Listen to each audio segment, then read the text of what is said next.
नवरात्रि के 9 दिनों में आदिशक्ति दुर्गा के 9 रूपों का पूजन किया जाता है। माता के 9 रूपों को नव दुर्गा के नाम से जाना जाता है।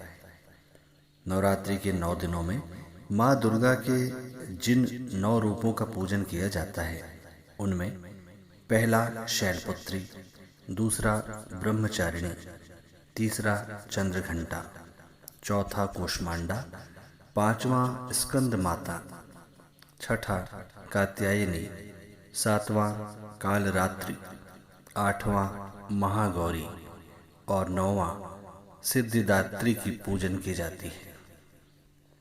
नवरात्रि के 9 दिनों तक विधिवत उपवास करने के बाद आश्विन मास शुक्ल पक्ष की 9वीं तिथि के दिन उपवासों का समापन किया जाता है। प्रत्येक उपवासक की ये जिज्ञासा रहती है कि वो माता को भोग में क्या दें, माता शीघ्र प्रसन्न हो। व्रत किसी भी उद्देश्य के लिए किया गया हो, उसमें देवी देवताओं को भोग अवश्य ही लगाया जाता है। नवरात्रि के 9 दिनों में 9 देवियों को अलग अलग भोग लगाए जाने की परंपरा है। आज के अंक में यही बात हम आपसे साझा कर रहे हैं। माता शैलपुत्री को लगाया जाने वाला भोग शुक्ल पक्ष की प्रतिपदा को प्रथम नवरात्र होता है। नवरात्र के पहले दिन माता के प्रथम रूप माता शैलपुत्री की पूजा की जाती है। माता शैलपुत्री पर्वतराज हिमालय की पुत्री हैं और इसी कारण उनका नाम शैलपुत्री पड़ा। इस दिन उपवास करने के बाद माता के चरणों में गाय का शुद्ध घी अर्पित करने से आरोग्य का आशीर्वाद प्राप्त होता है और उपवास करने वाला निरोगी रहता है।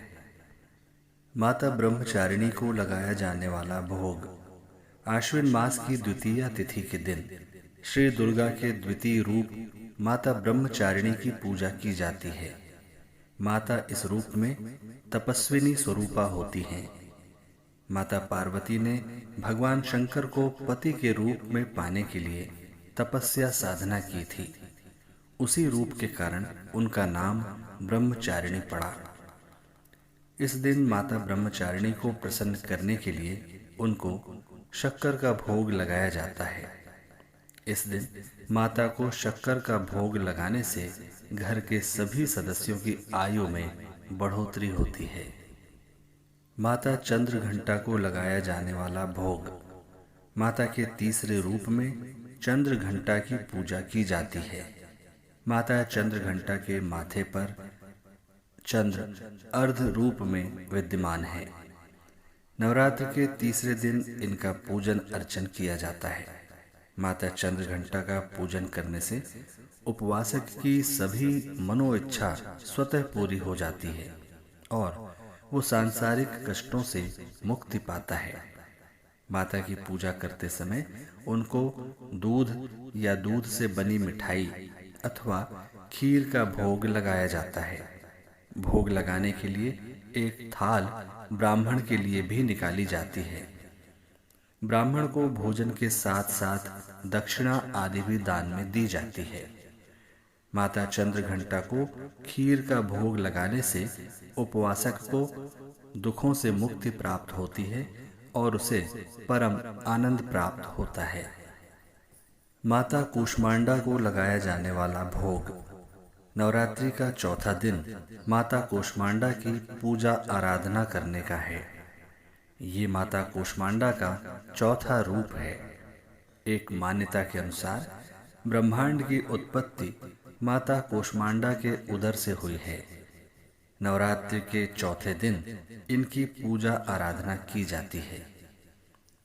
चौथे नवरात्रि को जो जनपूर्ण विधि विधान से उपवास करता है उसके समस्त रोग शोक नष्ट हो जाते हैं।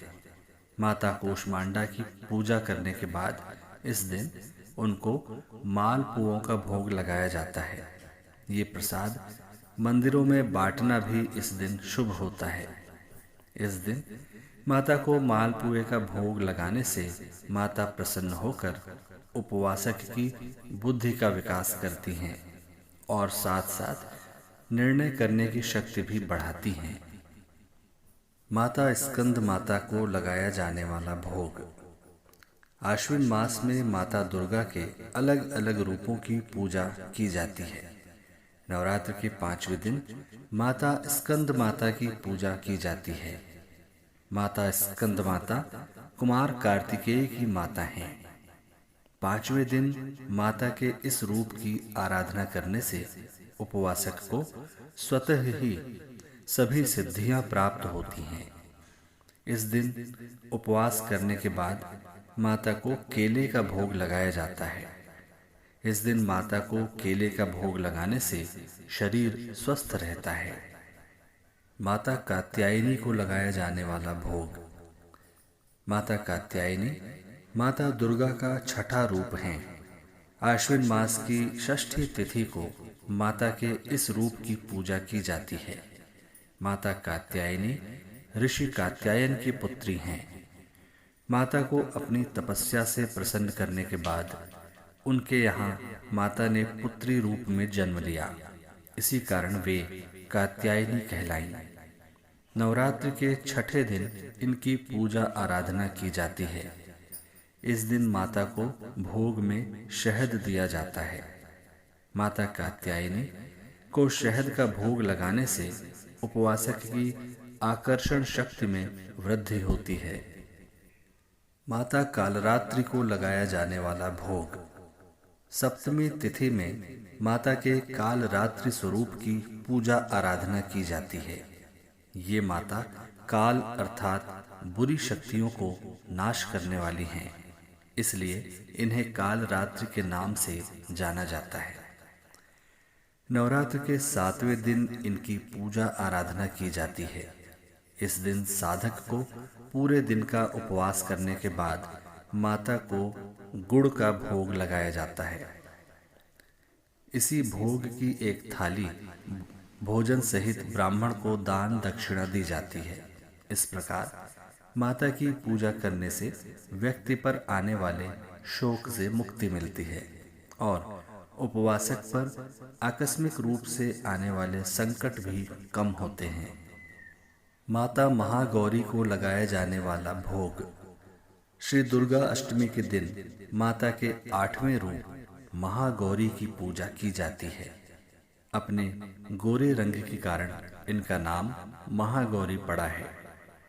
माता के महागौरी रूप का पूजन करने पर माता प्रसन्न होकर उपवासक के हर असंभव कार्य को भी संभव कर आशीर्वाद देती हैं। इस दिन माता को भोग में नारियल का भोग लगाया जाता है और ब्राह्मण को भी नारियल दान में देने की प्रथा है।